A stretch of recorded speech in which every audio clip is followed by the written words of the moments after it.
Hello, I'm Alex Mansfield, the host of Manny Talks Shooting, and welcome to another episode. This is the shooting podcast where I talk to individuals all across the shooting industry. We'll talk competition, self-defense, concealed carry. If you like this content, check out our YouTube channel, Manny Talks Shooting. And without further ado, let's get to this episode. The title sponsor of Manny Talks Shooting is Go Fast Don't Suck. So if you need match banners for your match, check them out. They also have an awesome selection of pre-designed and customable jerseys. Don't forget, they are the home of the dry fire decals for your walls, so get those too. They've also got a plethora of patches and stickers that are hilarious and true. You know, Go Fast Don't Suck has a lot of things that you'll need on the range and off, so please check them out at gofastdon'tsuck.net. Welcome, everybody. Welcome back to another installment of Manny Talks Shooting, the shooting podcast on the internet, because it's how we do things. We live on the internet. We live on our phones. We live on Instagram, TikTok, and Facebook, I guess. That's all we do as a society nowadays. But it's good to be here. Good to be back to another episode. I'm sitting down with a man of many hats. We're sitting down with Mark Stamper. How you doing, Mark? I'm doing well. Thank you for having me on, man. I really appreciate it. No problem. It'll be a good one. I can really feel it. But first, I got to know, how did you become the Hat Man? I just have always liked hats as far back as I can remember. Wore ball caps for a long time. I was a professional chef in kitchen, and we always wore ball caps. And got into in the Atlanta area where I live, got into the local blues scene, and a lot of cats were wearing hats there, and went and bought me a couple, and just it kind of took off from there. I've got about 30 different hats in my collection right now. There you go. Now, how many fedoras do you have in your collection? Out of that collection, there's probably true fedoras, probably about 3 or 4. Fair enough. Yeah, that was one of my hats. Like when I was growing up, I had a friend who always liked wearing. He'd dress up for some occasion. He'd have like a suit on and a fedora, and it was always it was just how his mom raised him, and it was always kind of cool to see. So, yeah, fedora is more of that Indiana Jones style hat for people who don't know what a fedora is. I mean, it seems like nowadays all the young people don't even they don't even know what that means. It's sad. Yeah. Indiana Jones was a good movie too, though. I'm not gonna lie. Oh, that brings back other memories too. But anyway, so speaking of hats, I got to know, what is the hat you're currently wearing? Is that your favorite style of hat? Yeah, this style hat is called a pork pie, and it's there's no pinch on the top, and it's a short brim hat, and just for my face features and build, pork pies just do really well. Mm-hmm. So. No, definitely. It definitely looks good, and your glasses add a nice aesthetic to the hat. So it's all you got to match, right? That's it. So, how many times have you caught brass in the top of your hat brim? Surprisingly, not often. Maybe 1 or 2 times. I feel it hit every once in a while, but it's usually moving so fast it hits and bounces off. Mm-hmm. I actually had. I think I was shooting. Actually, I was RO and Jason Clark, and his divinity brass, and actually got underneath the brim and in behind my frame of my glasses and burned the bridge of my nose. Oof, that was not fun. No, I can imagine that was definitely not fun. That's for sure. So you said you mentioned you were a chef in the before you you retired. So yeah. What made you want to be a chef? What made you to choose that career? Great question. Growing up, my mom and dad were always really good cooks. My mom was a home taught cook. She, taught herself. My dad was, always dabbled in, gourmet foods. I grew up watching Julia Child on PBS, and there was another guy named people have to Google this because most people don't even know he was around. His name was Graham Kerr. He was called the Galloping Gourmet. And so grew up watching that. When my family moved to Charleston, South Carolina, I got a job at a restaurant over there. First gig was washing dishes, and just fell in love with the industry. From there, went to work with a country club and I was a bus boy and a back waiter, and kept getting in trouble with the maitre d' because I was always hanging out in the kitchen watching the chefs. And so Charleston opened up a culinary school, and so I applied a couple years after high school, and got in, and didn't look back for a long time. 20, almost 30 years I was in the industry, with probably 20 plus of it in kitchen.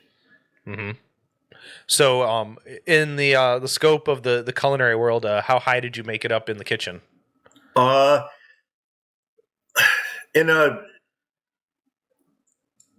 in corporate kitchen world, I was what's called a kitchen manager. That was for like a chain restaurant, which was their version of executive chef. I was responsible for all the ordering, scheduling, making sure the shifts went off fine, and the food was appropriate. Uh, in mom and pop restaurants, I got as high as an executive sous chef at one place. Was executive chef at another restaurant, so I got about as high as you could get. Had my own catering company for a little while as well. Enjoyed doing that, and so I've done a little bit of everything. I used to do ice carvings too, and so you go to a hotel, their big Sunday brunch buffet, and all the ice that you see, that was on display. At the hotel I worked at, I was responsible for carving all that ice. Oh, that's pretty cool. Now, did you have to do that with like picks and chisels, I'm assuming? So you use a combination of chainsaws, and then when you're getting into doing, the detail work, you're doing Chinese or Japanese chisels, which are specifically designed for ice carving. They're very expensive. There's certain saws that you use in ice carving, hand saws, if having to do certain work. But you usually carve the bulk off with the chainsaw. It's just faster and more efficient. Mm-hmm. Gotcha.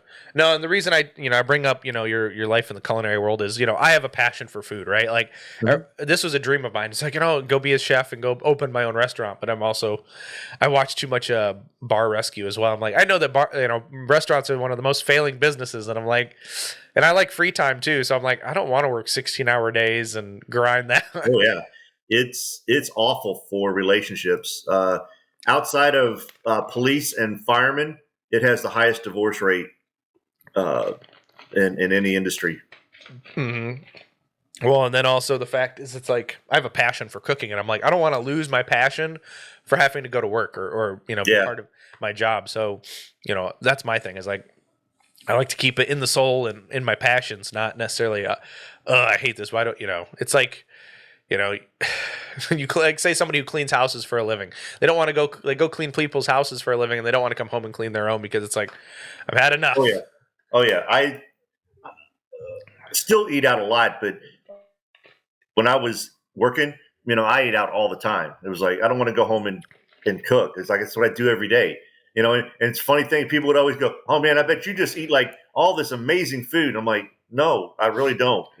Kraft macaroni and cheese box is, after I've done gourmet food for 15 hours in a day, Kraft macaroni and cheese sounds really good. Yeah, just something like, or the freezer food that you just throw in the oven and call it a day. It's like, yep. Chicken I used to freak people out. They would always ask me what my favorite restaurant was, and they would never guess the answer I would give. And they were always expecting some fancy restaurant in Atlanta or in Charleston, and I would go, nope, it's Waffle House. And they went, what? I said, yeah. I said, because the thing that makes a restaurant successful is consistency. Okay. Mm-hmm. Now, whether you think Waffle House is consistently bad or consistently good, it is consistent. Mm-hmm. And that's what makes them successful. I can go to a Waffle House up in your state of Michigan, and I can order my chicken and eggs over medium, whole wheat toast, scattered hash browns, and it's going to come out the same as what I ordered down here. It's just, that's what makes them successful. Yes, that is true. Although the joke is on you, there aren't any Waffle Houses in Michigan. I had to Google it because I'm like, I don't want to say that if I'm not for sure, but last night it did say. You don't have like Huddle House or something like that? No, what do we have? We've got There's got to be Denny's. something like that. There's a Denny, like Denny's is a chain around here, but Yeah, Denny's is not the same sort of thing as, no. But it's the same line. It's either consistently good or consistently bad. True. But no, there's a lot of good mom and pop diner type places or home food that, like, if you're going to a match, like, either, there's always a little mom and pop diner place, like, right before you get to the match. So you're like, I'm stopping for breakfast. And it's usually like that tradition of, like, when I was at my last home club, Brooklyn Sportsman's Club, we'd always do setup the day prior. So on Saturday, so you'd set up on Saturday and then you'd shoot on Sunday. But both days we were eating breakfast at the diner right across the street from the range. So we'd get there super early. They'd have our tables smushed together because there's never a table big enough for 8 people. True. So you got to smush them all together, and and they knew that the coffee and water already was on the table. It's like, all right, they know it. But that's why I love mom and pop diners. But I love diner food, man.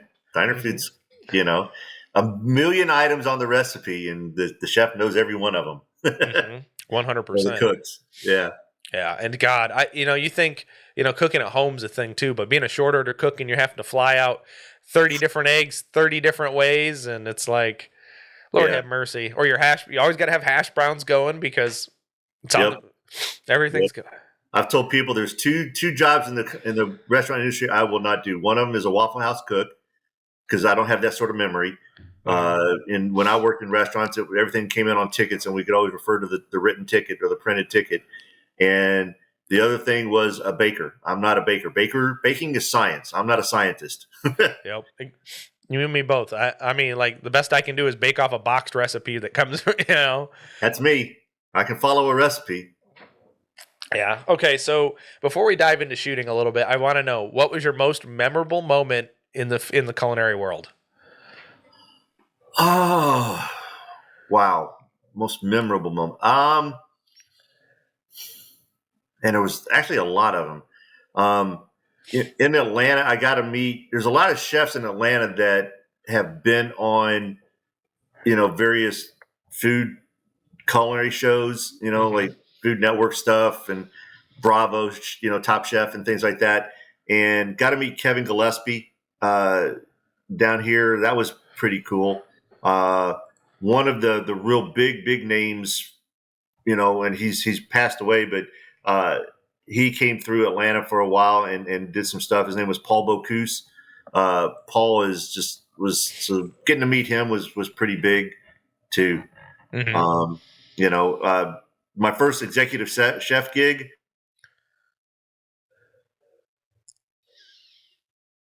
getting to have my own kitchen, develop my own menu, hire my own staff and create the menu. That was a pretty high point too. So yeah, that is some pretty cool moments right there too. I know another big shelf down in that area has got to be Richard Blaze. Yeah, I've met Richard more like in a cocktail party sort of environment. So don't really know him, but I know who he is. Right. Yeah, he's one. Like, if you say Atlanta chef, that's like the one guy who rings a real bell.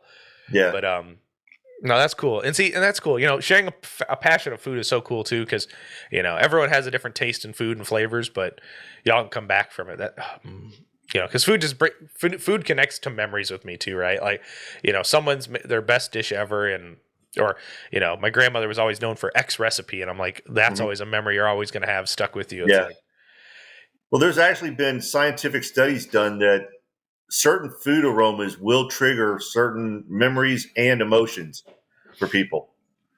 It's just it's a known thing. So food creates a lot of memories. There's probably been more events done around food than anything else. Yeah, you just can't have a party without food. Like, I mean, it's not even a party if there's no food, there's no party. That's true. Very, very true. This is true. Well, Mark, now that we've gone off the rails, we're gonna have to bring it back a little bit. Okay. So, Mark, how did you? I guess people really need to know you. Who are you, and how did you get into shooting? Okay, so how did I get into shooting? So I was talking to Dave over at Casual Shooters last night, and he asked a similar question. So I'm going to just kind of review that sort of answer because it's a good history. The first firearm I ever remember having was my dad gave me, which was a 22 that was one he had growing up, and it was from his dad, and it was a Marlin octagon barrel 22 pump action rifle. It was fun to shoot. It was beat up. The sights didn't really line up right because the front blade was messed up. But it was still a fun plinker to deal with. And that was when I was a kid, probably 15, 16 years old. And how I got into competitive shooting was probably it was in the mid 90s, 94, 95, 96, right in that area. I was rooming with a guy who was executive chef at one of the other restaurants that I was working at. And him and he would had a couple guns, and we would go to the range, just stand in the lane and just kind of plink at stuff. And we went to this one range one night, and they were like, "Sorry, we can't rent a lane to you. There's this competition going on." I'm like, "Really? Tell me about this." He goes, "Well, these guys over here, you go talk to them. They'll tell you all about it." And that was my exposure to USPSA. These guys started telling me about what it was. They let me come into the range and kind of watch and observe. And I was kind of pretty much hooked at that point. Mm-hmm. And the first gun I purchased to shoot competition was a Glock 19. Shot it okay. I'm not a real big fan of Glocks. I don't like the grip angle. It just doesn't fit my hand quite right. But shot that for about a year. Then they had that was the first big scare for we're going to do a magazine ban. You can't do high capacity magazines. And so I went to a gun show locally, traded it for a single stack 45, and shot that for a couple more years. And so those were my first two guns in the 90s. Okay. So you came into the sport shooting single stack. Well, you shot a little bit with a Glock and then moved to single stack division. Yep. You want to learn how to reload quickly and accurately? Shoot single stack. So, especially single stack major like that. You only get 9 in the gun. That's it. 8+1. That's it. That's all you get, baby. In 45. I mean, that's almost it's like just like revolver guys. They get hosed like that too. It's like they get 8 in the gun and that's it. Yep. No chance for errors. Nope. You got it. The rule of thumb back then, and even still today, is pretty much if your right foot moves, your right thumb goes to the mag release button. Mm-hmm. If you shoot 2 and you're going to a new box, you dump the other 6 or 7 in the mag and go to a new mag. That's just what you do. Yep. That's what we were always taught. Move your feet, start doing your reload. Yep. So you came up, you said you started that in the 90s, right? So 94, yep. 95. Uh-huh. So how long did you shoot single stack all the way up until PCC became a thing? No, actually, unfortunately, I took a hiatus for quite a while. I didn't get back into like 2014. Okay. There was a not so well done marriage, and unfortunately, I sold that 45. Regretted doing that. I really loved that gun. I joke with people that I should have gotten out of the marriage instead of selling the gun, and eventually did get out of that marriage, but. And about 5 years ago, something like that, I decided I wanted to have that gun again. So I went out and found the same model and sent it to my gunsmith and paid to have all the bits and pieces that I had on the original gun put back on this stock 45 and made it basically the identical gun again. That's pretty cool. I mean, at least you got the kind of that nostalgia back of that gun, right? Yeah. And, I'll shoot it. Usually, only time I'll shoot that gun in competition is when I've gone, dang it, I didn't reload 9mm. So I pull the 45 out because it's an iron sight. And I'm 60. I don't have the eyesight anymore for iron sights. Mm-hmm. But I'm slow, but I have a blast shooting that gun.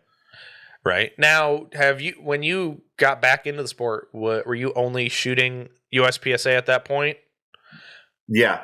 Okay. So I started off just shooting USPSA. Started off on a Walther Q5 is what I started off with an optic on it. And at the time, carry optics hadn't developed yet. So, I was in open class, open division, and had to send the optic. The optic failed, so I had to send it back.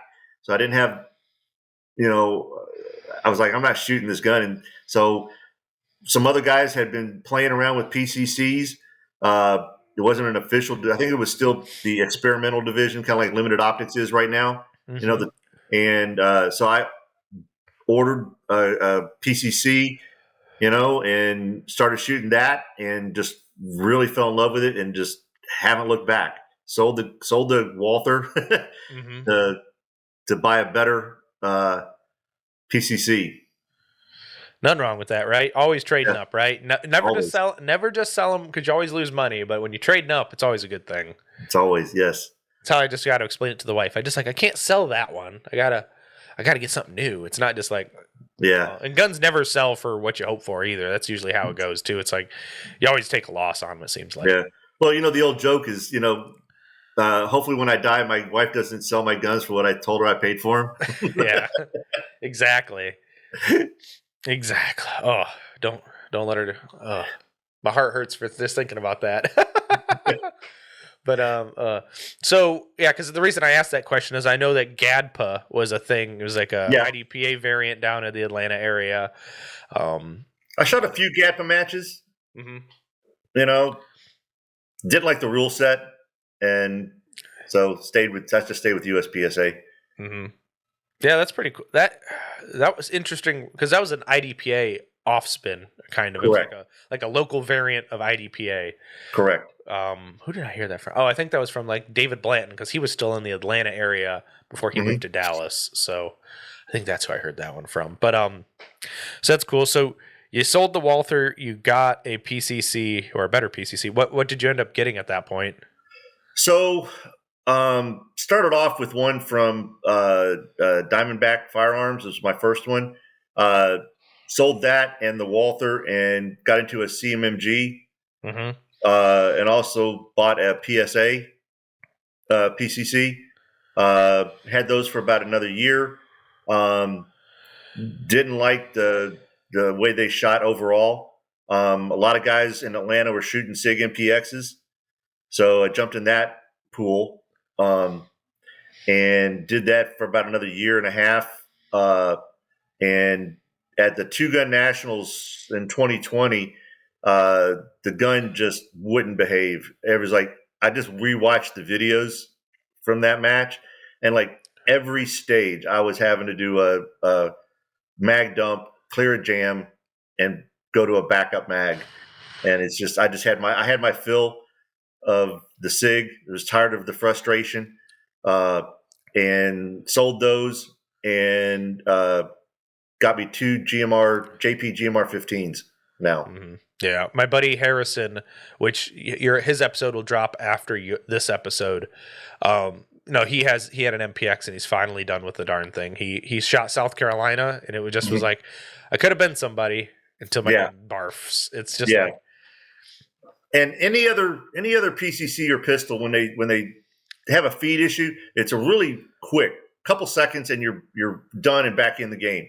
With a SIG, it's a 4 to 8 second thing, and in this world, in this when we compete, you're one stage and you're done. You have no chance to get back into the game with that sort of feed problem. Yeah, absolutely. That's the worst is when you're fighting gear. It's the absolute worst feeling. It's like, is the gun going to work today? Is it my ammo? Is it the like you're trying to figure out to where you really are as a shooter, because I knew that when I was fighting malfunctions with different guns, it was like, oh, this is just so it's so mind-boggling and aggravating. You just want to throw everything away. Oh yeah, I mean, I was talking to people. We were diagnosing if it was the ammo that I was loading, if it was components, if it was springs in the mags, if it was part of the way I set up the buffer system on the SIG. We ran through every iteration of everything we could try to get that into some sort of consistent platform, and I was just like, I've had enough. I just can't do it. It's killing me. So are you still on the JP GMR 15s? Yep. And haven't looked back, right? Haven't looked back. Love those guns. So you mentioned the PCC 2 gun back in Talladega a few minutes ago. What did you think of that match? It was horrendous. Mm-hmm. I'll be real blunt. It was USPSA's first foray into a 2-gun competition. And it was just the stages, while engaging, you basically doubled back every stage on the path that you shot. Whatever your first platform you shot, you basically had to double back and shoot everything, the similar targets or nearby targets, the exact same. So if you started up in the top left, you ran all the way to the right, well, you would hit the dump box and you would have to run back over and shoot all the same targets again. So, you were literally running every stage twice. Mm-hmm. And I was RO in that, and even RO in it, over the competition and the staff shooting day, I logged in over 12 miles. Yeah, that's far too much walking. It was just awful. And if you notice, they haven't done another one since. Yeah. And I want to think that most people who want that, the 2-gun format, they want it as hit factor. Mm-hmm. And I think their problem is that I don't know if the rule set allows hit factor with 2 guns or especially with 2 9mm guns. I don't know if that works or not, but I haven't dived too deep into the multi-gun rule set to know. The multi-gun rule set for USPSA, I'm actually got that amendment on my CRO. It is a hit factor platform. It's not a time plus is what they run. Yeah, that makes sense. But anyway, that's good. That's a good thought. I like that you're honest about it because, I don't shoot 2-gun and you shot it. So you said that you staffed that match. How many matches have you, how many like level 2s and level 3 matches have you staffed, not including nationals? Very few. Few Georgia State championships. The jobs that I've had, I just haven't had the time off to be able to go travel a bunch of area championships or other, level 2 sort of stuff. Even though there's a lot of really good matches in South Carolina, Georgia, North Carolina, Florida, I just didn't have the time or the income to do that. When they started doing the several nationals at CMP, that's a 2-hour drive from Atlanta. And so, I threw my hat in the ring, literally, figuratively. And so I've worked 4 nationals at CMP. Okay. So that's at least I will say that's the nice thing about CMP is it's closer for everyone down there in the South, especially the Georgia area. So you can get relatively, I'll call them local staff, people who are relatively reasonable away. They're not like 10 hours away. Right. I mean, because that's a lot of cost too when you just think about it too. If people just coming in for those matches, like I thought about staffing like an open nationals from where I'm at, but if you look at the USPSA RO compensation package, I max out on miles before I even get down there. Oh, I'm sure. Yeah, I'm sure. And Atlanta is such a mecca for shooters that there's just a plethora of ROs, CROs, in the area. So, probably 2/3 of the staff at the Talladega, the CMP Nationals were out of Atlanta. Mm-hmm. Just because we're right there. Right. And that it definitely makes it easier too. Like, okay, match is over. It's only a 2-hour drive home. It's not. Yeah. You can leave that night and be in your own bed. And I mean, it doesn't matter how bougie the hotel or the Airbnb is. Your bed is always going to feel better than whatever mattress you're sleeping on. Very true. Very true. And it's always the worst night's sleep you're ever going to have is on some other bed, right? Mm-hmm. Yeah, it's and before we went live, I was talking to you about how my girlfriend and I have a dog sitting business.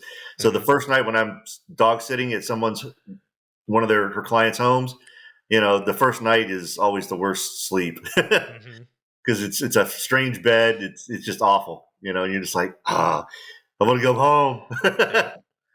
Yeah. You always want, it's exactly how it is. It's just like, let me go sleep in my bed. I'll be back in the morning. Yeah. But that's what we get paid to do is babysit the dogs at night. So yeah, hey, whatever floats their boat, they want to pay you. Go right ahead, right? yeah.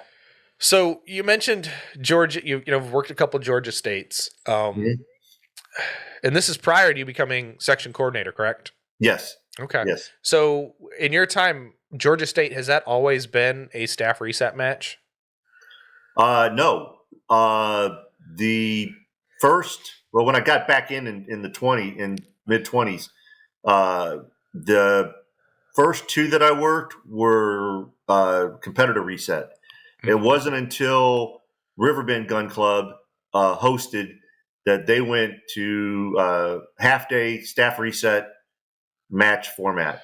And that set the bar in Georgia. Actually, set the bar in a lot of places because we had a lot of shooters come in from around the country and went back to their home clubs and home states, and we're like, dude, we need to find out how we can do this model. Mm-hmm. Well, and it can be in a very effective model. I worked a staff reset match last year, 2023. It went well until it started raining. Right? That's always the bummer. Is it starts raining and it's like, well, great. Now we got to work it in bags, so we're taking more time and. And the problem is I think the match also depended on a lot of people who were just going to be in there for the day, not like literally be there for the whole weekend. And then those people decided, oh, well, I'm just not going to go and not let anybody know. So the staff you're expecting to help you reset for one of the days or one of the flights. Yeah. You're like, okay, I guess no break. Yeah. There was one match that was a staff reset match where they had so few, or it was shooter reset. They had so few ROs that I actually worked two stages next to each other. I would shoot one squad with my RO staff. We would literally walk them over to the next bay, read the WSB, shoot those, and when they finished, we walked back over, welcome the new crew. And yeah, that was a lot of work that day, that weekend. Ooh, I could imagine that, but you got to do what you got to do, right? You do what you got to do. So, but you're going to hate this. Riverbend, they went ahead and invested in the waterproof targets and the waterproof pasters, and we actually had rain like this on the second half of one of the afternoon flight. We had rain, and they had all those targets out there for us. And so we just, when it started raining, they radioed, put the waterproof targets up. We went and pulled the shot up targets, like doing a reset, put the new targets up, the waterproofs, and pulled the waterproof pacers out. And then we never had to bag a target. Yeah. That was a beautiful thing. That is the only problem I have with waterproof targets is you can't, and unless if someone's out there and they listen to this, you tell me how to do it and I will praise the gospel and share it. To do hardcover waterproof targets, like that's like the hardest thing to figure out because you got to scuff up the wax on the target a little bit, yeah. So you got. I haven't seen somebody who promotes the waterproof targets who promotes the waterproof targets who've done the hardcover and painted them up and stuff. I haven't. Now, if I haven't seen it, I haven't seen it. But just to my knowledge, I don't remember if we had. I'm pretty sure we had some hardcover targets down there. I don't remember what paint they used, but having done a lot of stuff with steel, I can tell you the steel paint brand, works really well, even when you're setting up, tuxes and partial hardcovers and stuff like that. So they might have used that, scuffed it up and sprayed it with that. Just throw that out there. That might be. Because everyone talks about, using the waterproof targets. One, they are twice as expensive, but if you don't have to buy as many, that's also a plus too. But that's like the third other thing besides cost is at least up here is when you talk about it, they're like, well, can you hardcover it? And then that's always the concern. But so Mark, at what point did you become the Georgia section coordinator? January of this year. Okay, so that's relatively new. Yep. Were you involved in your section at all, other than working the match prior to becoming section coordinator? Were you involved in the inner workings of the section at all before that? Not specifically, but like I said, the Atlanta shooting market is so tight knit, and there's so many really good clubs, both outdoor and indoor, that you get to know everybody. And there were times that I was shooting 3 to 4 matches a week, between outdoor matches and indoor matches. And, people got to know me and my personality and so even I wasn't involved with the day-to-day of the section. Our section there's not a whole lot to do because everything pretty much self-manages, and there's communication is real easy because out of the 12 clubs in the Georgia section, 9 of them are in Metro Atlanta. Okay. So and then the other 3 are not that far away. The farthest one is 17 South, and that's down near Savannah. Oh, okay. And that's where this year's Georgia State Championship is taking place. Right. So that's kind of cool. You said so 9. So we have 12 clubs in the section. 9 of them are in Metro Atlanta. Mm-hmm.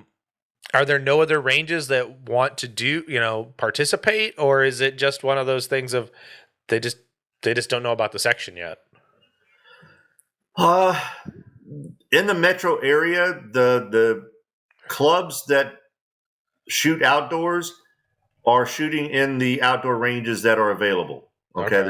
It's not that there's other outdoor ranges that don't know about us. Right. Okay. Or know about competitive shooting. There's Riverbend Gun Club we talked about. There's Cherokee Gun Club. There's South River Gun Club, which is South Atlanta. So those are the 3 big outdoor ranges that can be able to do a USPSA level match. Mm-hmm. So there's really not a lot of other options in the metro area to do any more outdoor matches. The other one that people kind of have adopted as a Metro Atlanta outdoor match is the Talladega match. But that's Talladega, Alabama. But that's, like I said, it's a 2-hour drive. So yeah, but people make it. But I can definitely. That's a nice drive though. It looks like you just go across on 20. Yep. And people go up and shoot Belton, South Carolina, a lot. And they'll shoot East Alabama Gun Club. So people are willing to make the drive. A couple hour drive, 2.5 hour drive is really, they don't consider that a big deal around here. Right. I'm just surprised there's no matches like near Columbus or Macon or Macon. Macon. Yeah, I'm just sorry. Just pulled up a Google Maps of Georgia, and I'm just like, I'm surprised that you're in the South. How is there not more gun ranges shooting matches outside of Atlanta? Well, it's when you get around Macon, Macon's a pretty big metropolitan area, not nearly as big as Atlanta. So there might be some IDPA stuff going on over there, but it's never really been. I don't know about any communication that's gone on about a club down there reaching out. What's interesting is we've got, like I said, there's 3 outdoor clubs, but then so out of 9 clubs, there's 6 more that are indoor. And so it's surprising how many people will shoot indoor matches because they just want to shoot matches. They want to get out there. They want to put some lead down range. Right. Well, you've got one in the Atlanta area that shoots Monday nights. It's super sharp. Hammer down. Yes, Hammer Down. Hammer Down is a big match. They're going away. Really? Yeah. The host range, the owners sold it to. They're in a city called Roswell, Georgia. And the owner of that range sold it to the city of Roswell. It's going to be converted into a training facility and a 911 center. Oh, that sucks. Yeah, and they're talking to other ranges to see if there's any other indoor range that would be willing to do that, to host a match. they're running into the same problem that the club that I was running as club president, and now I'm the treasurer of GPSL. The host range that we were at for like 12, 15 years decided to quadruple or triple the range fee that they were wanting. They wanted to go from $200 to $600 a match, and we were doing that. We were doing a weekly match, and we're like, we can't afford this. You take all of the money we get.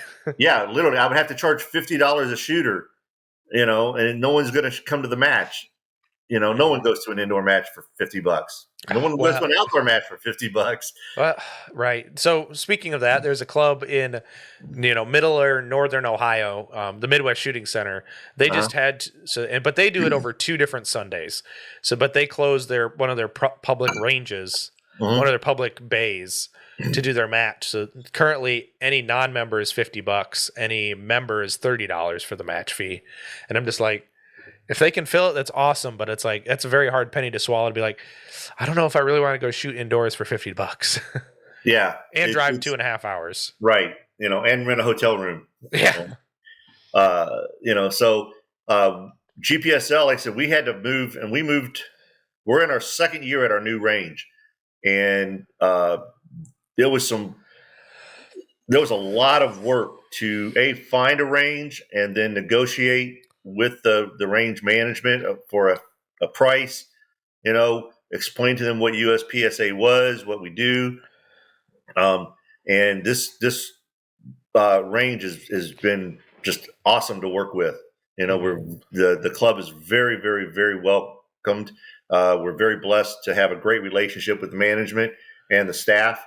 And, and it's just an awesome place to have a match.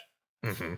Yeah, that is nice when you have a good relationship with the range, and they're very accommodating. Yeah. Like I know locally to me, within an hour, there's a new indoor club that just started up at the end of last year, and it's nice because when you've got their training coordinator, the one who wants to really shoot the matches, it really helps. Like, oh, we can get this prop, we can get this. I'm like, great. So go buy those things. Yeah. Thank you for watching another episode of Manny Talks Shooting. I greatly appreciate it. And if you could do me a favor, please go patronize our sponsors here when you are available. We've got Hunters HD Gold, Go Fast Don't Suck, Outdoor Dynamics, Make Stuff Better, Range Panda, Southern Bobby Q, Laugh and Load, Summit City Bullets, 2 Alpha Apparel, and Tom Castro Shoot Academy. Now let's get back to this episode. Well, we are actually GPSL, and which, by the way, is the very first USPSA club in the state of Georgia, 30 plus years in existence, nonstop operation.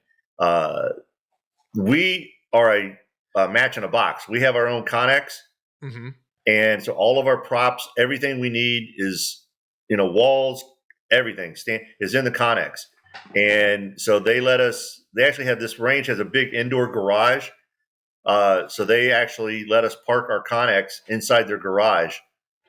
So we never have to go outside to get props. It's down a hallway, and we roll, everything's on wheels, everything rolls in and out. And it's just awesome. That is pretty awesome, especially when you don't have to get wet. Yeah. And they have an IDPA club that shoots in there as well. And, just they really appreciate having the competitive clubs shooting out of their range. It's a big feather for them, and it draws a lot of other shooters in to their, and then those shooters learn about what we do, and then they come start shooting with us. So it's a big win-win. That is pretty awesome. Yeah, it's a big win. Boost sales to the match. For the match, and it boosts sales for the shop, the gun club, the gun shop itself. Yeah. Which brings, my gun doesn't really fit for this game. But they have one that I want in the case, so I'm going to buy that, and then I'm going to come shoot here and get better, and then go shoot more matches. And it's just like a druggie finding a new fix, right? Pretty much. It's just legal. Shooting is legal though, so it's.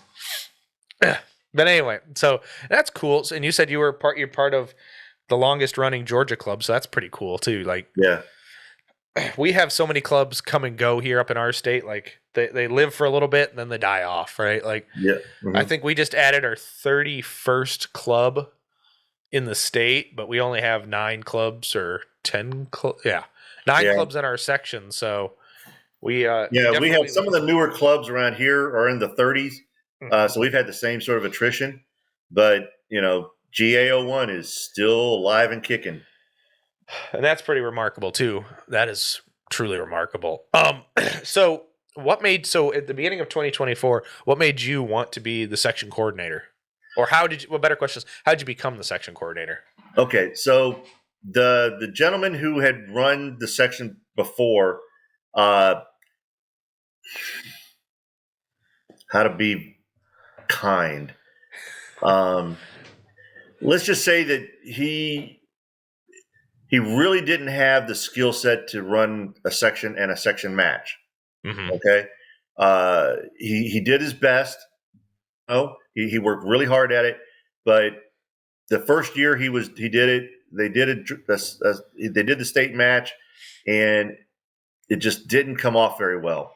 So last year they didn't do any match, Georgia State Championship, which really hurt momentum for the state and the state championship when there's this poor performance and then no match at all. And so he was like, I don't want to do this. I'm going to throw in the towel. It's only a 2-year term. And he was like, I'm done. I've served my term. Somebody else wants it. And so I was looking, I'd been match director, club president at GPSL for 4 years. And I was looking to make a change, to do something different. And, so the next real path was section coordinator. So myself, and there was another guy who's currently the match director at Riverbend Gun Club, was match director at Hammer Down. But him and I ran against each other, and it was quite a battle. Him and I are good friends. He's a former chef too, so we've shared lots of war stories. But we had lots of questions coming in from the various club presidents, because those are the ones who were voting for the position as who won. And we probably had 3 different rounds of questions that we had to respond to via email. And when it came down to the vote, I was victorious. Mm-hmm. Well, was it a close vote, or was it or did you not know the results? We never were told the exact vote. Him and I both guess what we think it was, and so we both feel it was close because we're both well liked. But I guess I love Scott to death, but I got 1 or 2 more votes than he did. So hey, a win's a win, right? I mean, that's right. So you are the section coordinator. You've been that since January. And you said all your clubs are live and well, so that's a good sign too, right? No, we did lose 1 club at the beginning of the year. They decided to go PCSL. Okay. So we're actually 11 is the count, but there's still 12 clubs in and around Atlanta and Georgia that shoot some sort of competitive shooting. So, Fair enough. And then, like I said, we're getting ready to lose Hammer Down probably mid-year, unless they find someplace to land. I hope they do. That's a well-run match and well-respected, and I hate to lose them, both as a competitor and as the section coordinator. Right. Well, and that's unfortunate when there's something completely out of your control. It's not like they did anything wrong to make the host range mad. It's just like, well, money's money. Right. And the owner had been looking to sell this range for a few years and finally was able to work a deal. Right. And I guess nothing wrong with that too, right? No, he's the owner of the business. He buy and sell all he wants. Exactly. But so I think it's at this point in the show, we talk about kind of why we're sitting down tonight, where we're kind of leading at. So, I mean, I guess I'll start with this. So last year at Open PCC Nationals, you had an interaction that was not very pleasant. That's probably the kindest way I've heard that put. Right? But if you would be so kind, will you share? Well, it probably starts a little bit of how this story will all go, but will you share your version of this interaction? Sure. So I'm going to back up about 3 weeks, 4 weeks into the timeline.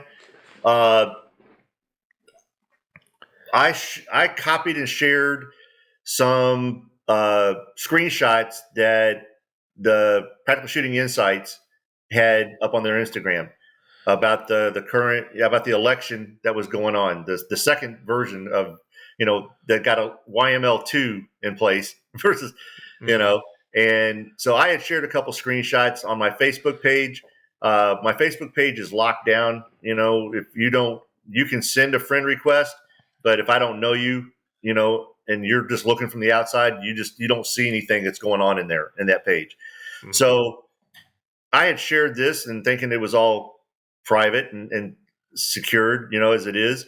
And so come time for the Open PCC Nationals, I'm down there. I'm with my squad.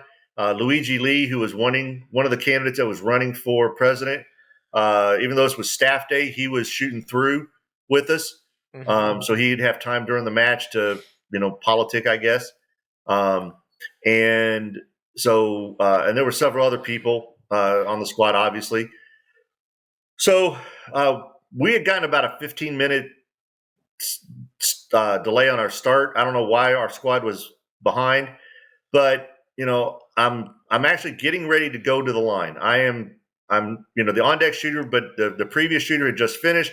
I'm pulling my PCC out of my bag, getting ready to walk to the line, and here comes Troy on his golf cart. I mean, coming in hot, dust kicking up as he puts the brakes on and comes out of his golf cart and just beelines it right towards me and starts in on me about, I heard about this stuff you posted and I've seen screens and, the guy who posted that, he's a dick and you don't need to be listening to him. And, he's an asshole and he doesn't know what he's saying.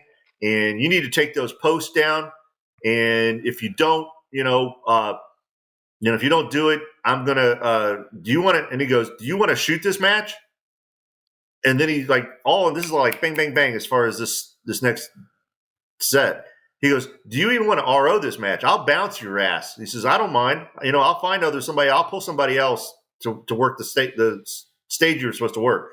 And do you even want to work any RO? You want to RO any nationals in the future? Well, if you don't take this stuff down, then you're not going to do any of this. And I was just literally slackjaw. I was just like, in hindsight, there's a billion things I would have said, but at the moment I was just like, and Luigi Lee is right there within 10 feet of me, hearing all this. John Mark, who's also been, real vocal. He was very close watching all this. Half of my squad was aware of what was going on. And, and all I could come up with was, I'll take it under thought. I was just it was so out of left field, so unexpected. And his demeanor towards me and I actually had to ask my squad to can you put me at the back of the line? I got to get my head back together.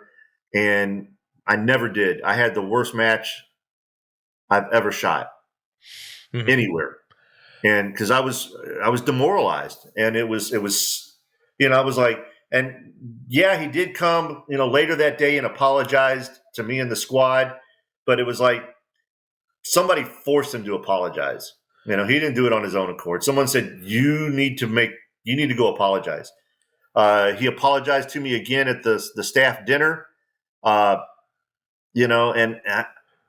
it just didn't feel genuine. It was like, he's trying to cover his butt because he knows that, what he did was wrong. He knew it was wrong. He knew there was no reason to berate me. He could have been a bigger guy. He could have come to me and just said, hey, after you shoot today, can we talk? I'm going to be here. We meet for a beer? Can we talk? But no, he came both barrels blazing.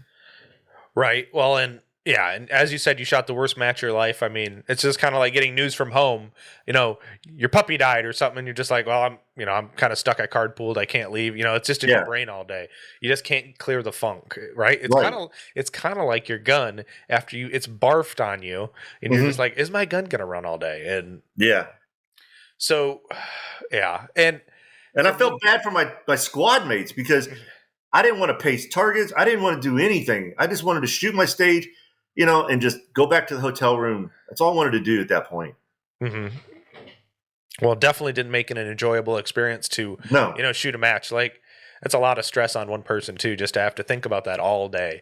Now, that situation definitely could have been handled better, right? On that, that could have been. Now, I am glad to hear that. I did hear that, a while ago. I did hear that he did apologize, right? And you said it felt forced. Now, did he ever take you aside and personally talk to you? No. It was always just in the public. Okay. Always just in public. Okay. It was never, it was either in front of the squad or there were a bunch of people standing around, at the staff dinner. It was never, hey, man, never came to me personally and gone, look, man, I really feel bad about what I did. That was not the right thing to do. Nothing. It was, hey, I'm sorry how I blew up at you. I was having a bad day. I was stressed out. There's all this stuff that's been going on about the election. And I'm like, why does that justify you coming at me the way you came at me? Mm-hmm. Is what I'm thinking. It didn't feel right. Right. His apology. Right. And honestly, from hearing it from, every side of this story is like, yeah, that just doesn't seem right. Right. It's almost like, as you said, it feels like somebody told him they had to apologize. It's like your mom telling the older child after he smacked around his younger brother or sister. It's like, you need to go apologize. Like, yeah. It's like you didn't decide to piss in his Cheerios in that morning. It's like, no, I didn't, and and that evening when I was trying to figure out how did he learn about this, because he was not on my Facebook page. Mm-hmm. All right. And so I started going through all my friends list, and everybody that I had on as connection. And the only person that was a common thread was Jake Martins. Mm-hmm. And so all I could figure is Jake told Troy, and Troy beelined it to me. Mm-hmm.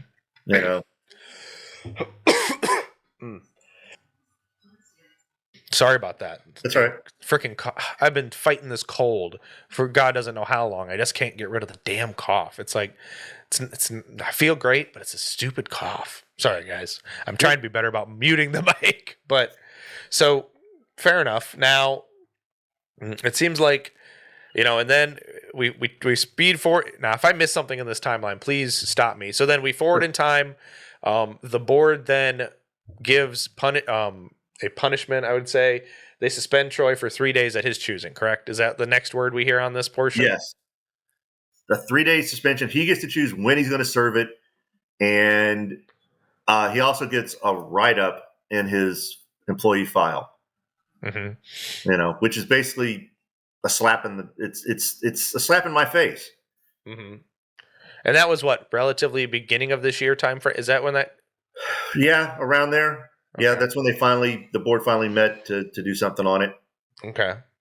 And did the board contact you for any additional information, or? Yeah, Ted Murphy actually reached out to me and called me. He actually made a phone call to me and asked if I would go before the board. And I don't know what they were going to need. I'd already done a big write-up. I already written a letter detailing everything that had happened that day and that weekend. John Mark had also sent a detailed email recounting the events that happened also. Mm-hmm. So they had a very detailed accounting of what happened. Through talking with some of my shooting buddies and with Derek over at PSI, it was like, before you go in front of those folks, you need to talk to your attorney just to find out the best course to do this and see if maybe you could he could represent, come with you. So I reached out to, attorney friend of mine. He wasn't available, but he did coach me on some stuff. And he's like, you need to ask the board for an in writing guarantee and a unanimous board vote that's on the minutes that there will be no retaliation to you for anything you go and say in there as long as it's factual. You can't be making shit up and accusing Troy of stuff that didn't happen. But as long as you're recounting the facts, that it needs to be in writing that they're not going to retaliate and Troy is not going to retaliate. And so it came the day of the board meeting. I messaged Ted again and said, "Hey, I thought you were going to send me, a code to get into the meeting. I did send you this email to the board asking for these considerations before I stepped in front of this, because Troy was going to be there as well." Mm-hmm. Okay. And so I get a call back from Ted and he goes, "We've decided we don't need you. We've got enough." So I was like, fine, Mm-hmm. it's less stress. I was already stressing out over the thought of having to have Troy in the same meeting. Mm-hmm. Well, yeah, and then we've already got the hair issues, so it would just be more hair loss, right? Yeah, So we got to wear more hats. Yeah, I don't need to lose any more hair.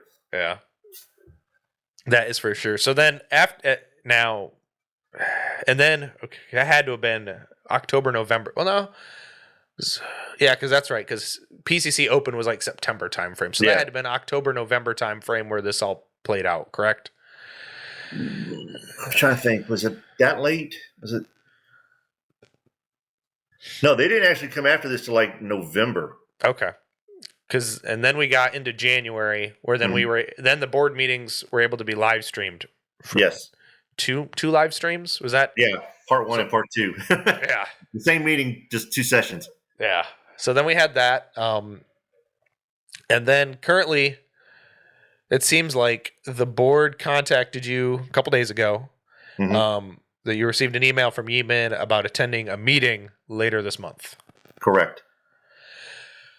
Well, did you find that email like completely out of the blue? Like, yeah, I had no clue. I had seen the minutes from the previous board meeting, where it was all executive session, but they did say that there was, the discipline committee had met and made and that there was a unanimous vote to, move forward with some actions against some members. Didn't say who, didn't say what. At the time this was going on, Corey Yates from Louisiana section, Ken Cobb had been coming after him on social media and about, what he's doing in the protest that's going on right now. And so the scuttlebutt was that it was going to be Corey, that Corey was getting called on the carpet. So, I was in my car. I was actually traveling down to Panama City Beach. My girlfriend and I own a couple condos down there, and I was going down there to do some maintenance. And this email pops up on my phone. I'm like, what the hell is this? Mm-hmm. So I forwarded that message over to Ben Berry, who's the Area 6 director, who's also the chair of the discipline committee. And I was like, would you care to shed some light on what's going on here? And, he messaged me back the next day. I think those are up on PSI's page. But it was, and tell me, that there was an incident that was where I was during the January meeting, that was from a Twitch session that Bill Godbold, was hosting. It was a sort of a simulcast of the streaming of the board of directors meeting. And so a lot of us were in there. A lot of us were, I don't remember if it was the session 1 or session 2. I don't remember. But according to communication from Ben, there, supposedly I made some sort of statement about a board member and one of the employees. And, but I had asked for specific information on the allegations. And all I get from Ben is this vague sort of statement. Okay. He won't send me a screenshot of what they. So, there's a bunch of us in there. We're a bunch of guys. We're, in between when they're in the executive session, we're all exchanging quips and, comments. And like I said, I was in the restaurant business for a long time. It's not uncommon for me to be rude, crude, and socially unacceptable at times, And so supposedly I said something. I don't recollect what it was. I don't know what it was. I don't know specifics of what it was, but obviously somebody's upset. And so that's what I'm being called before the board for. And, I'll say right now, I'm not one to apologize if somebody else's feelings get hurt. But if it was something that was so offensive that someone found a problem with it, that it's enough for someone to bring me up on charges to the discipline committee, you know what? I apologize. I'll say it right here. I apologize. We were joking around. Did I step over a line? Maybe I did. Maybe I didn't. I don't know. But if it caused a problem, I'm sorry. I'm saying it right here, right now on your podcast. Mm-hmm. Hey, it is what it is. But, ultimately, though, I'm not responsible if someone else's feelings get hurt, But if it happened, it happened.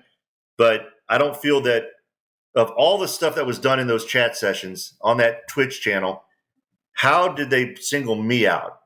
Mm-hmm. Why was, of all the stuff that was said, why was I the one that was singled out? If it would be for me being so vocal on what's going on at USPSA at the board of directors level, mm-hmm. They probably would have just, it never probably would have ever come up. That's supposition on my part. It's an opinion, but it's kind of hard to not put two and two together. A little bit. I mean, absolutely. We can always put, we always put the pieces together. But like you mentioned, you can't control how somebody feels. I say that all the time. I think I even told you that. Excuse me. That the other day. It's like, I don't really care about your feelings. Like, if I mess up and offend you, it's like, I'm sorry, I offended you, but we're gonna have to get past this, people, right? Like, I'll tell, I honestly, I tell one of my relatively close family members who's always in a downtrod. It seems it's like, I might have pissed you off. I'm sorry. I can't control how you feel, right? They just come out of my mouth. I can't stop but saying how I feel about it. It's like, you have to live with it. Like, especially when it's in my own home, right? Like, I'm not going to, it's like when I'm in my physical home and you talking smack in my house, I'm going to tell you to shut the F up and be like, and I'm, like you said, if I was a USPSA employee and saying this against another employee, I would definitely expect to be called on the carpet, and be held accountable. But for something that was on a third party chat session that the board themselves, as far as I know, they weren't actively monitoring that. So how did they get that information? That's the other question that I don't have answers to.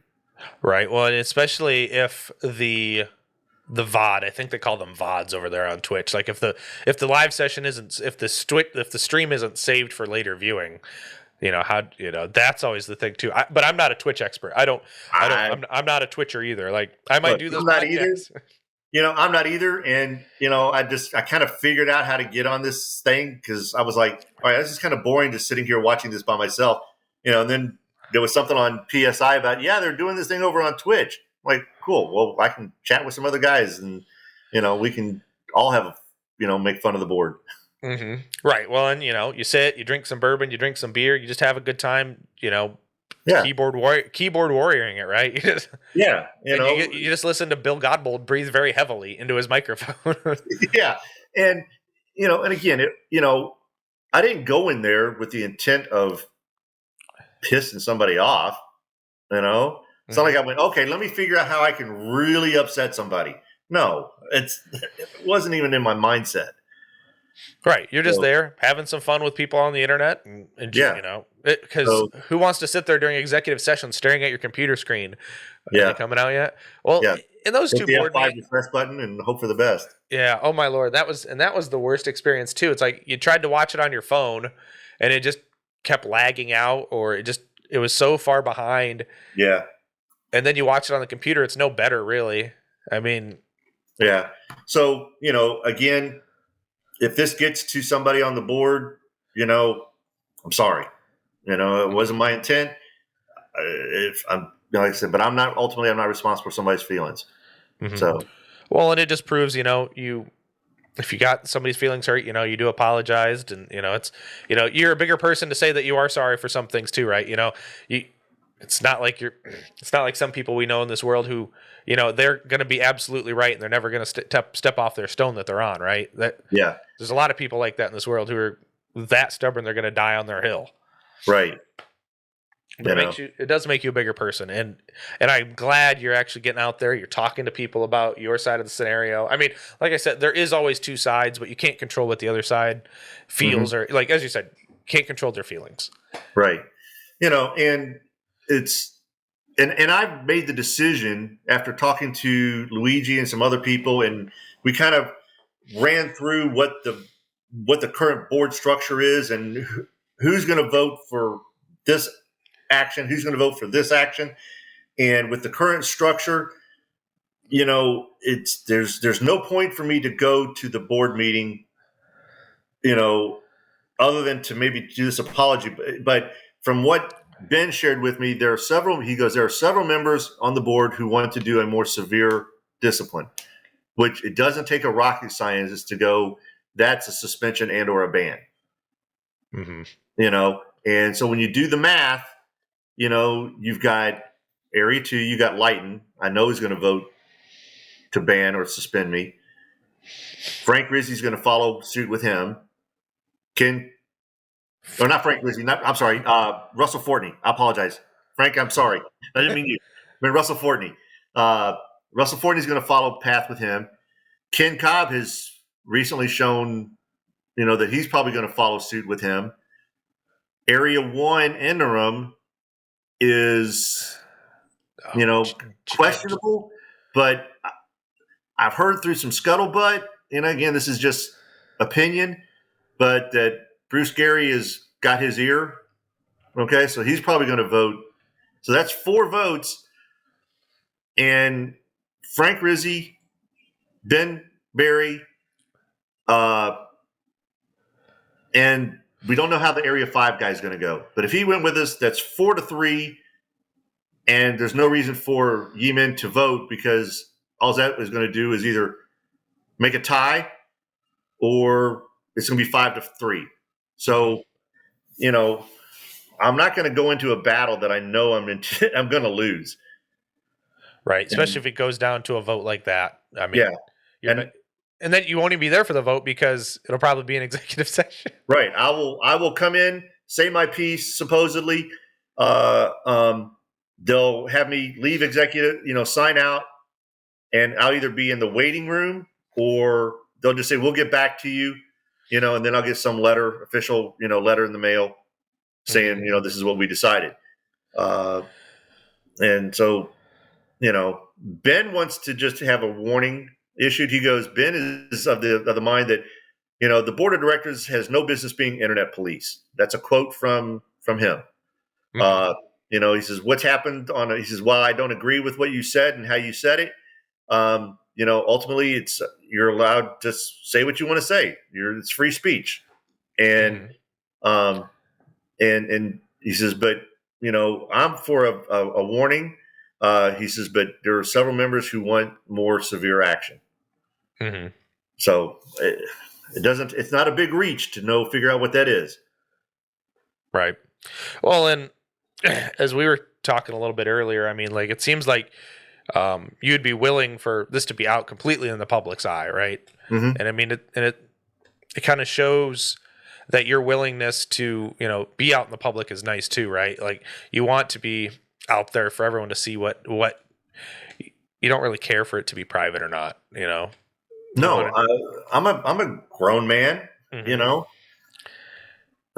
I have no problem with taking my lumps, and there are people out there who are detractors mm-hmm. of my stance, on everything that's going on and the way I'm vocal. There's a lot of people who are very supportive, and I appreciate, everybody's position. I've been called on the carpet. How can you as a section coordinator be, pro protest? I'm like, well, me personally, I'm pro protest. But I tell every one of the clubs, and I've had this communication several times with them, you guys can vote to do what you want to do. If you want to shoot hit factor matches, then I support you. If you want to do USPSA matches and classifiers, I support you. I'll give you the same level of support as I give anybody any other club in the org. And and the Georgia section, there's 3 clubs that are still shooting USPSA matches. Mm-hmm. I have no ill will towards them. They're part of my section. I support them. I'm friends with the club directors at those clubs, Mm-hmm. with a lot of the shooters who shoot those matches. And I've made that clear every time someone asks me about it. I make it very clear that and people go, well, how can you be that way? How can you be on both sides of the fence? I'm not being on both sides of the fence. I'm leaving the decision up to the clubs to decide what they want to do. Where I choose to voice my opinion is separate and above, As what I'm supporting the local clubs as a section coordinator. Right. Well, and I'll say this too, is like we as a section, it's like we want the clubs to make the right decision for them. Us as as the section, I mean, I will say this as the deputy section coordinator of Michigan, like the club's got to make that decision for themselves, right? It's their pocketbook at the end of the day that is affected by this, right? Yes, is the org getting their $1.50, $3, $3 per shooter if they have a USPSA match? Yeah. But if for some of these gun clubs rely on this pistol money to come in and support them and add to their bottom line every year. So if you go and start if you're normally get, I know you'll think this is really low numbers because you're in the Atlanta area.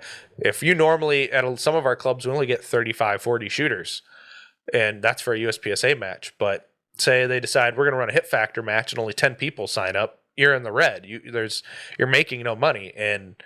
But if that's the way, if they choose to shoot USPSA and then get those 45 shooters, that's how they pay their bills. That's how they keep their gun club and their pistol matches afloat. Because you've got to have the shooters. And some shooters only want a certain product, right? And they know that's what they want. And some, because we had one club in the section try to run of outlaw PCSL. I wouldn't say he was following PCSL rules. It was still kind of an outlaw thing, but trying to go towards PCSL. He could only get 6 shooters to sign up when he normally would have a match of 30. And it's hard, but you've got to make the right decision for your match and your club. And I'll say that. So let me just counterpoint to that as to what's going on in Georgia and the Atlanta market specifically. There's, like I said, there's 3 clubs out of 11 that are shooting USPSA. Everybody else is shooting hit factor. Okay. All the matches of both hit factor and USPSA are selling out. The match I shot today was a hit factor match, and it was sold out. The club that I'm a part of sells out. We only do 24 shooters because it's an indoor match, but we go on a 4 to 6 person wait list every week. The people in Atlanta want to shoot, whether it's a hit factor match or a USPS. They don't care. They just want to come shoot, and that's sort of the sentiment that I'm picking up around the United States and from hearing from different people.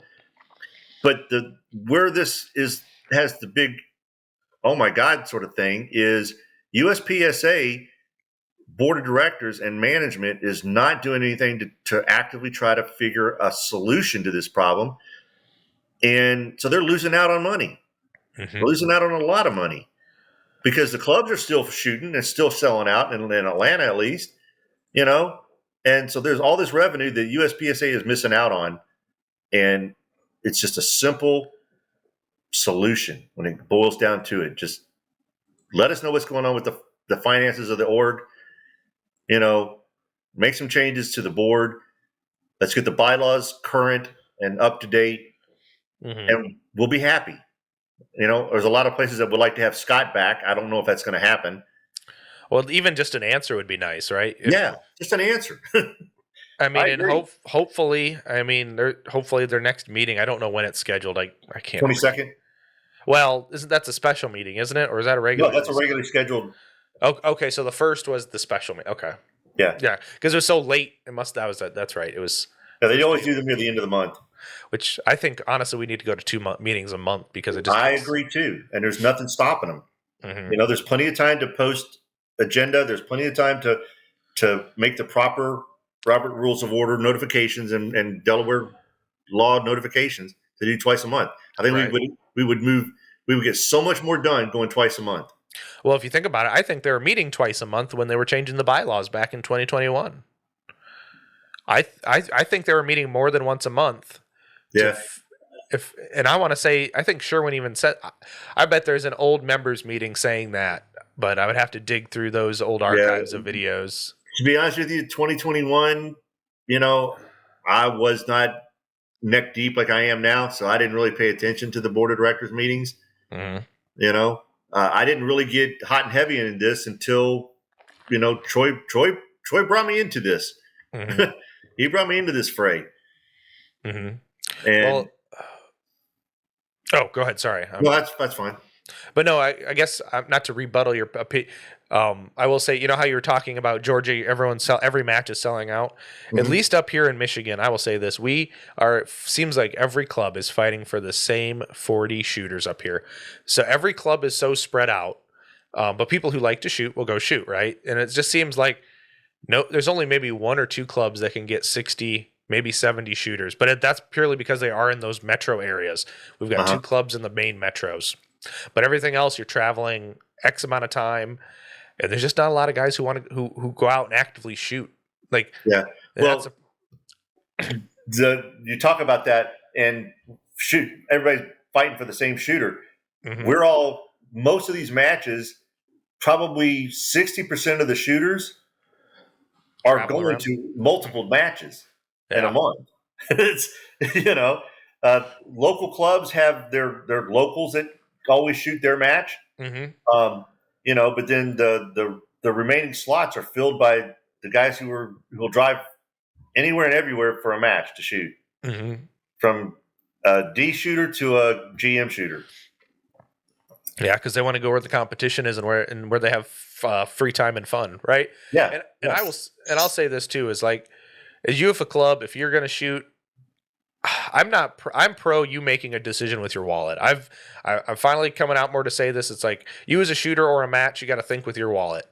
Now, if you so if you want to go shoot a USPSA match, I'm not going to yell at you for shooting a USPSA match. If you're shooting PCSL or Hit Factor, I'm not going to yell at you because you're choosing to do what you want to do and shoot with your wallet. Yeah, and especially like if there's a choice between a really good Hit Factor match that's ran really good by a really good match director and a not so great USPSA match ran by one club, I'd go rather shoot. I'm going to go shoot the better match because I want the better quality of stages. Mm-hmm. I want the better quality competition. There's always pick and choose, right? Like in Atlanta, you said you could probably shoot 4 to 5 nights a week, right? Pretty much, except for Wednesdays and Fridays, you can pretty much shoot any day of the week. Right. So, and that's you have all the pickings you want, right? And that's freaking awesome. Well, it also makes for competition, mm-hmm. not for just shooting competition, but the caliber of stage designs that has to be done to get shooters to come to your match week in and week out, month in, month out. There's some stage designers in this area that are just amazing. Well, and there's so many of them down there that can do so much with an indoor match, like an indoor stage. Like, it puts some outdoor matches to shame, right? Like, and they can decide how they're going to turn that bay. Like, we're going to get 3 stages out of this bay, and I'm like, how are you going to do that? Just looking at it, and it's like they do it, and people get out of there in reasonable time too. Like Hammer Down, they've been in the magazine a few times about how well the matches ran or how good the match is, and that's really cool to see. That was 6. That match is 6 stages. Our match at GPSL is 4 stages, and the guy who designed stages for us, him and I have been partners as far as running the GPSL match, and his name's Harley Wiegert. Harley is by far, he is recognized as the guru of indoor matches. He can get for bays where you have to shoot everything in the back berm.